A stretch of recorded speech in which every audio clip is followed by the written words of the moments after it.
நரைமுடி வர ஆரம்பிச்சிச்சுன்னா நிறைய பேர் வந்து மருதாணி போடுறாங்க, டை அடிக்கிறாங்க. ஸோ இப்படி பண்ணுறவங்களுக்கு இந்த தொழுகையில் ஒது செய்கிறதுல ஒது கூடுமா அப்படிங்கிற ஒரு சந்தேகம், கூடுமா கூடாதாங்கிற சந்தேகம் இருக்குது. பொதுவாக இந்த மருதாணி அடிக்கிறது இல்லை டை அடிக்கிறது மார்க்கத்தில் அனுமதி இருக்கா?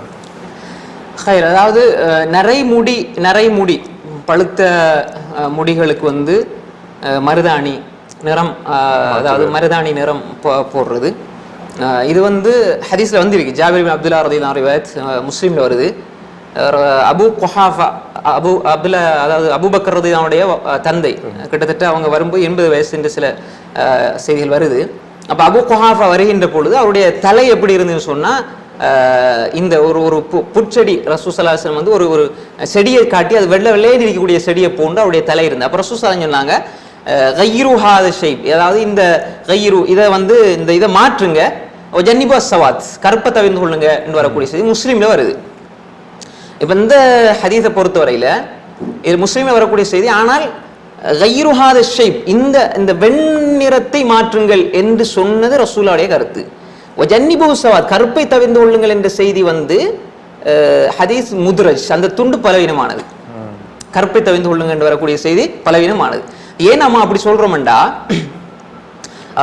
அந்த அந்த யாரு அபு சுபைர் அதுல வரக்கூடிய அறிவிப்பாளர், அவர்கிட்ட கேட்கப்பட்டது இதை ஜாபிர் பின் அப்துல்லா சொன்னாங்களான்னு சொன்ன பொழுது இல்லைன்றாங்க. அவங்க சொல்றது இஸ்னாதுல இப்படி இடையில ஒரு அறிஞர் இப்படி சொல்லி விட்டுவாரு. அப்ப வஜன்னிபு சவாதுங்கிறது ஹதீஸ் முத்ரஜ்னு சொன்னா பலவீனமான பகுதி. அந்த ஹதீஸினுடைய முதலாவது பகுதி சஹி, அதாவது நிறத்தை மாற்றுங்கள். இரண்டாவது பகுதி லைஃபான செய்தி. அப்ப எனவே இதான் அந்த ஹதீஸ் துறை சார்ந்தவர் அறிஞர்களுடைய தஹ்கீக். அதிகமான அறிஞர்கள் இந்த செய்தி தான் சொல்ல, நான் புதுசா சொல்ல இல்லை, இது ஒரு விஷயம். அப்ப எனவே இந்த ஹதீஸ் ஒன்று இருக்கிறது, ஜாபிர் பின் அப்துல்லா ரலியல்லாஹு அன்ஹு ரிவாயத். இன்னொரு ஹதீஸ் வருது அபூ தாவூதுல, அப்துல்லா பின் அப்பாஸ் ரலியல்லாஹு அன்ஹு செய்தி, ரலியல்லாஹு அன்ஹு ரிவாயத். அதாவது ரசூல் ஸல்லல்லாஹு அலைஹி வஸல்லம் பின்னால ஒரு சமூகம், யகூனன்ன அக்வாம், எனது உம்மத்துல பின்னால ஒரு சமூகம் வரும், அவர்களுடைய யக்திபூன லுஹாஹும், அவருடைய தாடிகளுக்கு அவருடைய முடிகளுக்கு வந்து என்ன செய்வாங்கடா, அந்த கருப்பை கொண்டு நிறம் பூசுவார்கள். எப்படின்னு சொன்னா கஹவாசிலில், அதாவது பறவை இருக்கிற ஹமாம், புறா, அதனுடைய கழுத்து நெஞ்சு பகுதியில் இருக்கக்கூடிய கருப்பை போன்று, பெரும்பாலும் அந்த கருப்பு பகுதி நெஞ்சில் இருக்கக்கூடிய அந்த கழுத்தில் இருக்கக்கூடிய அந்த கருத்து இந்த பகுதியில் இருக்கக்கூடிய சுதூர் நெஞ்சு பகுதியில் இருக்கக்கூடிய கருப்பை போன்று அவருடைய முடியெல்லாம் இருக்கும்னு சொல்லி வரக்கூடிய செய்தி. முதலாவது இந்த ஹதீஸ் அபூ தாவூதுல வருது. இந்த ஹதீஸ் வந்து லைஃபான ஹதீஸ் தானே. ஆனால் ஒருவேளை இப்போ அல்பானி ரஹ்மத்துல்லாஹி ஒரு சில அறிஞர்கள் இது சஹீஹ்னு சொல்றாங்க, ஆனால் அந்த ஹதீஸ் வந்து பலவீனமான ஹதீஸ். ஒருவேளை சஹீஹா இருந்தாலும் இந்த செய்தியினால வந்து இப்படி செய்யக்கூடியவர்கள் லா யுரிஹூன ராஹியத்துல் ஜன்னah, சொர்க்கத்தினுடைய வாடை நுகர மாட்டார்கள் என்று சொல்ற இது வந்து இது ஹராம் என்ற அர்த்தத்தில் அல்ல, இது ஒரு அடையாளமாக சொல்லப்படுது. உதாரணமா வந்து பிற்காலத்துல வந்து சில மனிதர்கள் தோன்றுவார்கள், அவர்கள் சாட்சி கேட்கப்பட மாட்டார்கள், ஆனால் சாட்சி சொல்லுவார்கள், அவர்களிடத்தில் தொந்தி உள்ள நிலை வரும். அப்ப தொந்தி உள்ள நிலையில உள்ளவங்க எல்லாம் வந்து அந்த முனாஃபிக்களுக்கு அடையாளமா ரசூலுல்லாஹ் சொன்னாங்க, அப்படி அல்ல, அது ஒரு அடையாளமா சொன்னாங்க. அது மாதிரி வந்து கட்டிடம் கட்டுவதில் போட்டி போடுவார்கள், அப்ப எனவே கட்டிடம் கட்டுவது ஹராம் அல்ல, கியாமத் நாளை பத்தி சொல்லும்போது ரசூல் அப்படி அடையாளங்களை சொன்னாங்க. அப்ப எனவே இப்படித்தான் ஒரு அடையாளமா சொன்னாங்களே தவிர இது ஹராம் அல்ல. உதாரணமா வந்து ஜன்னிபு, இந்த கருப்பை இந்த வெண்ணிறத்தை மாற்றுங்கள், ஆனால் கருப்பை தவிர்த்து கொள்ளுங்கன்னா, இப்ப பின்னால ஹராம் கருப்பை தவிர்த்து கொள்ளுங்க, இது ஒருவேளை சஹீஹ் என்று வச்சிருந்தா கூட, இந்த ரெண்டுமே சஹீஹ் என்று வச்சிருந்தா கூட, நீங்க கருப்பை மாற்றுங்கள், வெண்ணிறத்தை மாற்றுங்கள், ஆனா கருப்பை தவிர்த்து கொள்ளுங்கள் என்று சொன்னா, இப்ப முதலாவது வந்து பின்னாடி உள்ளது ஹராம் நம்ம எடுத்துக்கொண்டால், முன்னாடி உள்ளது வந்து வாஜிப்னு எடுக்கணும்.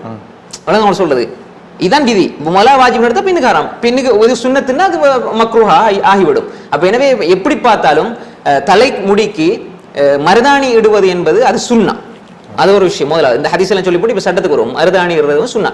ரசூல் ஸல்லல்லாஹு அலைஹி வஸல்லம் தாடியில ஒரு சில பழுத்த மயிர் தான் இருந்தது.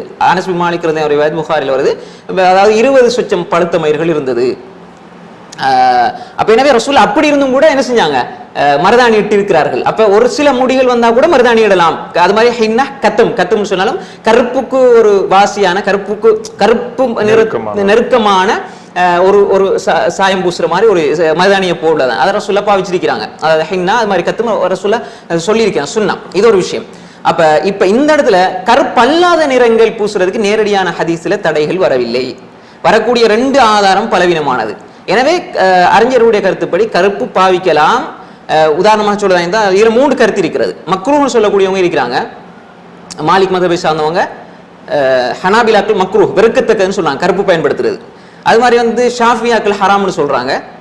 மூன்றாவது கருத்து ஜாயிஸ். இது வந்து அஹ்னாஃபுடைய கருத்து, ஹனஃபியாக்கள் பொதுவாக சொல்லுவாங்க. மாதிரி ஹசன் ரலியல்லாஹு ஹுசைன் ரலியல்லாஹு அன்ஹு வந்து அவங்க வந்து கருப்பு நிறம் பூசி இருக்கிறார்கள் என்பதை இமாம் தபரானி முஅஜமில் பதிவு செய்திருக்கிறார்கள். இஸ்னாத் சஹீஹ். ஹசன் ஹுசைன் ரலியல்லாஹு அன்ஹு கருப்பு பூசி இருக்கிறாங்க. இப்னு கய்யிம் ரஹிமஹுல்லாஹ் ஜாதுல் மாதுல 9 சஹாபாக்கள் கருப்பு பூசி இருக்கிறாங்க என்பதை ஜாதுல் மாதுல இப்னு கய்யிம் ரஹிமஹுல்லாஹ் எழுதியிருக்காங்க. அப்ப எனவே எந்த ஒரு சஹாபியும் அதுக்கு மறுப்பு தெரிவிக்கல. இது ஒரு ஹராமாக மக்ரூஹா இருந்தா சஹாபாக்கள் செஞ்சிருப்பாங்களா? செஞ்சிருக்க மாட்டாங்க. சனதெல்லாம் சரியானதாக வந்திருக்குது. அப்ப எனவே இது செஞ்சிருக்க மாட்டாங்க. அப்ப எனவே அந்த அடிப்படையில் இது ஒரு ஹராமான ஒரு விஷயமாக சஹாபாக்கள் காலத்தில் இருக்க இல்லை. குறிப்பா ஹசன் ஹுசைன் அலியலானுமா அது மாதிரி ரசூலுல்லாஹ் தொட்டு வரக்கூடிய ஹதீஸ் லைவ் ஆகிவிட்டது. இப்ப சஹாபாக்கள் எடுத்துக்கோன்னா அவங்க பயன்படுத்தி இருக்கிறாங்க, கருப்பு அடிச்சிருக்கிறாங்க, கருப்பு நிறத்தை பயன்படுத்தி இருக்கிறாங்க என்ற செய்தி வருது.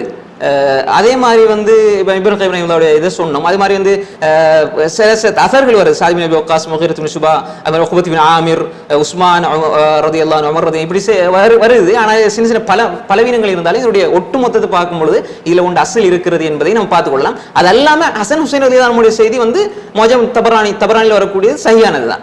அப்ப அந்த அடிப்படையில அனுமதிக்கப்பட்டது, ஆனாலும் தவிர்த்து கொள்வது நல்லது என்ற கருத்தை நம்முடைய கருத்தாக எடுத்துக்கொள்ளணும். பெண்களை பொறுத்தவரையில பெண்களுக்கு இந்த சட்டம் வராது. அவங்க வேண்டிய கலர் அவங்களோட முடிக்கு பயன்படுத்திக் கொள்ளலாம். ஆனால் ஏமாற்றம் இருக்கக்கூடாது. ஒரு ஏமாற்றம், கிளவி வந்து கருப்பு நிறத்தை அடிச்சுக்கிட்டு அந்த மாதிரி ஏமாற்றம் இல்லாம தன் கணவனுக்கு அழகுக்காக வேண்டிய நிறத்தை பயன்படுத்திக் கொள்ளலாம் என்பதுதான் சரியான கருத்து. பெண்களுக்கு, ஆண்களுக்கு தான் இந்த தடை வரும். எனவே வந்து இந்த மாதிரி நிறங்கள் பூசின பொழுது நம்ம பார்த்துக்கொள்ளணும். தண்ணி முடிக்குள்ள போற தடுக்கக்கூடியதாக இருந்தால் அதை தவிர்த்து கொள்ளணும். மருதாணி எல்லாம் அப்படி அல்ல, அதெல்லாம் பிரச்சனை இல்லை. அது ஒது செய்யறதுல தண்ணி போறத தடுக்கக்கூடியது அல்ல. அது மாதிரி இப்போ உள்ள சாயங்கள் நிறங்கள் டய பொறுத்தவரையில வந்து அதுவும் வந்து தண்ணி போறதுக்கு தடையாக இருக்கக்கூடியது இல்லை. எனவே அந்த அடிப்படையில் தான் இதை நம்ம பார்த்துக்கொள்ளணும்.